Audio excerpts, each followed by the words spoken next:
Dear friends, many of us will have seen a peloton, the image of cyclists cycling together, at times bunched up across the road and at others in single file at speed.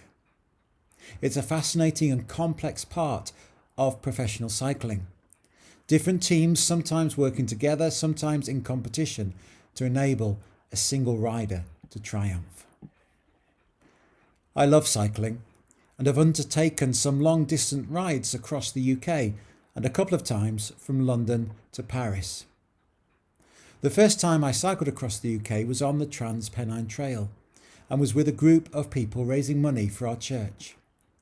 We set off on the Friday night, and if I'm honest, I wasn't properly prepared and I was on a poorly maintained bike. By Saturday afternoon, I was really struggling, and others were too. Almost by accident, we fell into a peloton.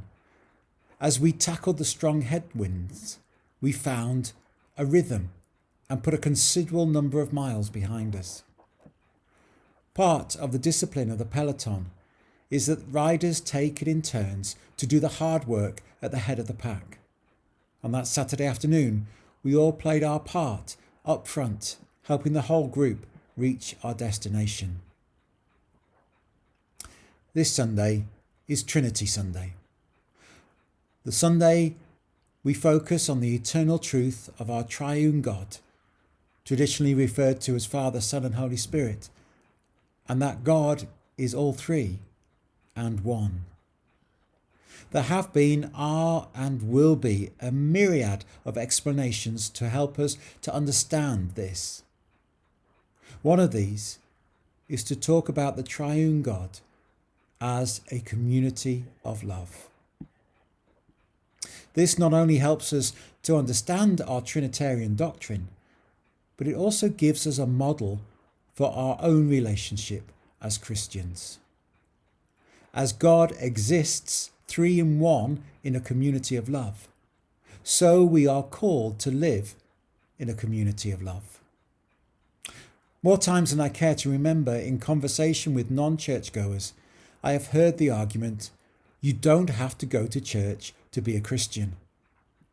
In many ways, people are trying to express that they have a faith.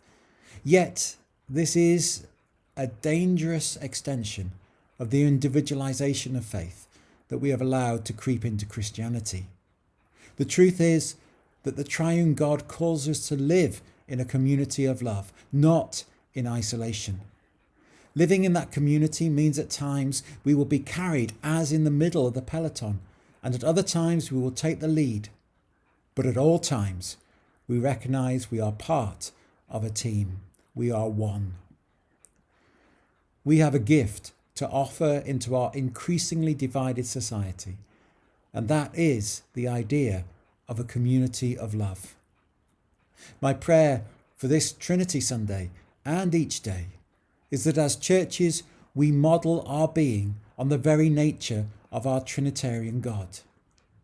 We don't seek either always to lead or always to sit comfortably in the pack, but that we work together in triune love to demonstrate that divine love to each other and the communities we are called to serve.